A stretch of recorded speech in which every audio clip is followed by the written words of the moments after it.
What? What? Hey, welcome to episode of Chad's Beer Reviews. Another beer I got on Tavour. This was the most expensive beer, or the most expensive bottle. I don't know if this picture looks familiar.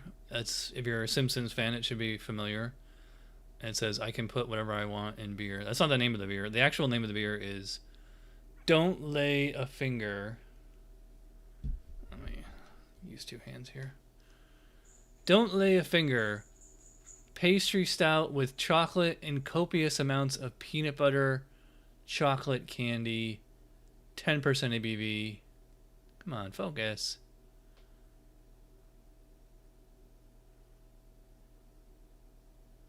Get the camera on autofocus. I don't know why it doesn't focus.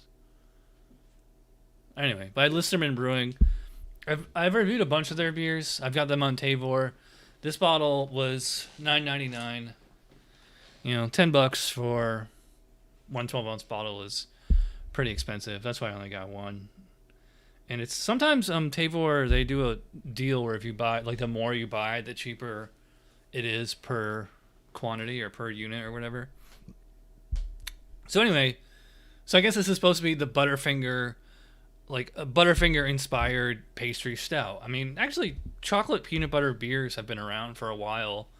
I think like Sweet Baby Jesus was like, I don't know if it was the first peanut butter beer, but it was certainly like the most famous one. The proliferator of the style, I guess you could say. So let's dive in here. Yeah. Yeah, it definitely, I mean, it's lots of peanut butter in here. In fact, this to me, this smells more like a Reese's peanut butter cup. Yeah, just chocolate and peanut butter. Spilled a little. Oh, we won't count that as the beginning, but yeah. So I mean, it's pretty much like kind of a one-dimensional nose of just it just smells like. I mean, they're calling it like, you know, well, obviously, Butterfinger. I think Butterfinger was more like toffee though, wasn't it? Than peanut butter. Oh shit, I forgot that to turn the ExpressVPN on. All right, we're back. So anyways, back to the aroma. Yeah, so I just get like a lot of peanut butter and chocolate. I mean, it smells like a candy bar. To me, it smells more like Reese's peanut butter cup than Butterfinger. Which, do they even still make Butterfinger? I haven't seen it in a long time. I'm never a huge fan of that candy bar, but yeah, so chocolate, peanut butter. If you're trying to pick out any malts or hops on here, good luck. I don't really get any alcohol either, which is good. I mean, it's 10% ABV. That's pretty strong. Yeah, I mean, it just smells like a candy bar. So, I mean, it smells good, but I mean, but the beer judge in me is like, where's the malt? Where's the hops? You know, where's all that stuff? So, this is probably coming off as black or really dark brown on camera. It was like a really dark brown. And actually, I'm surprised it's holding a head here. It had about, you know, finger width of foam here. It's kind of a, you know, brown. Oh, now it focuses. Yeah, like a light brown foamy composition. Anyway, I've been rambling almost 4 minutes. Let's dive in here. Cheers.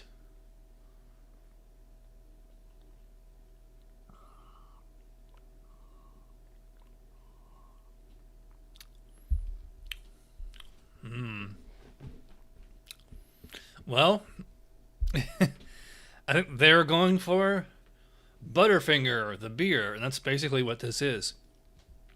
Yeah, so it's chocolate and peanut butter. In fact, I think it's a little bit more peanut butter than chocolate. It does. I will say it does remind me of Sweet Baby Jesus, but I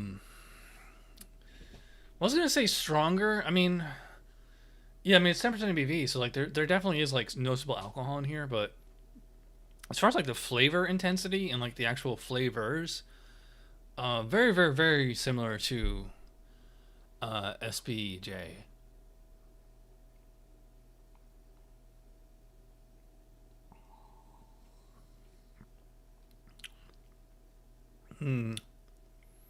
Not like I'm really paying attention to it. Yeah, the problem, like when you have these kind of novelty beers, you taste that peanut butter like right away in the first sip, and then afterwards, then it starts to actually taste like an actual beer.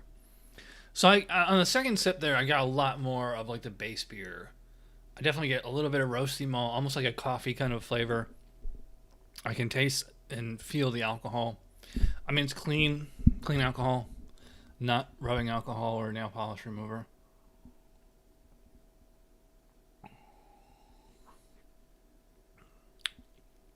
And it's funny because on the first sip, it tasted more like milk chocolate, but now that I'm paying a little bit closer attention to it, it's coming off more like dark chocolate.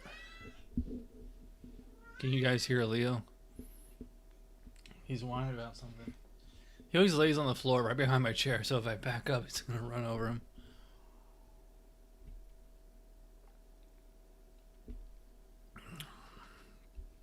Yeah, it's as far as like the body and everything, you would think 10% ABV is gonna be like this thick syrupy thing. It's really not. I think I'd put it more like a medium to full body, but I wouldn't call it full outright. Yeah, it's a very smooth texture, very comfortable in the mouthfeel. It does leave a bit. It's interesting because the aftertaste is like alcohol and kind of sugar. So it's kind of weird. I mean, it's not quite as cloying as that beer I did last week. That was, just like I want to take a sip of water after each sip.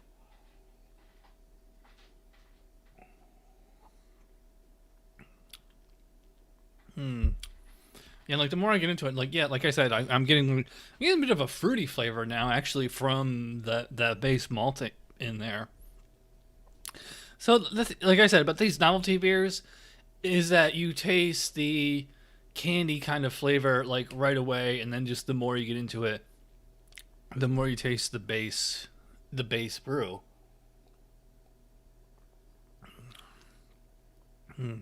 Yeah, the peanut butter now actually, I mean, I can still taste the peanut butter obviously, but it's actually more of like almost like if you ever had honey roasted peanuts, or just like it's almost like more of an authentic, or like almost like peanut butter that's been like caramelized, or maybe not burned, but just like peanut butter that's been like fried or something, almost like a cooked peanut butter.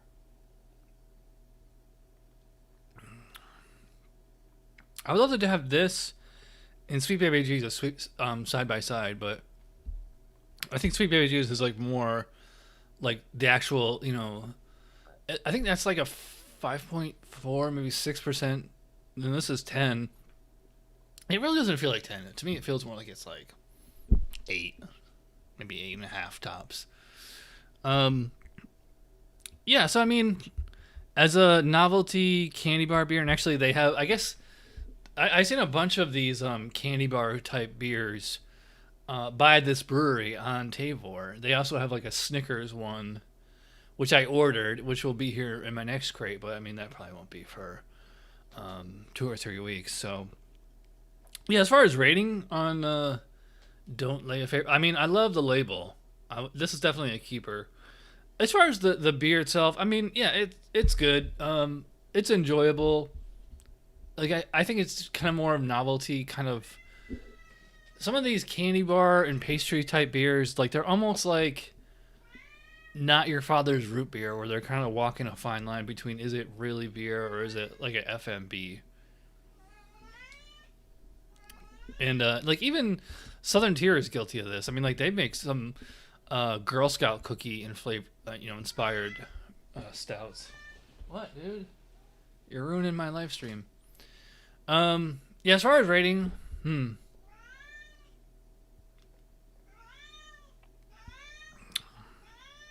I mean, as a dessert beer, yeah, it's really tasty.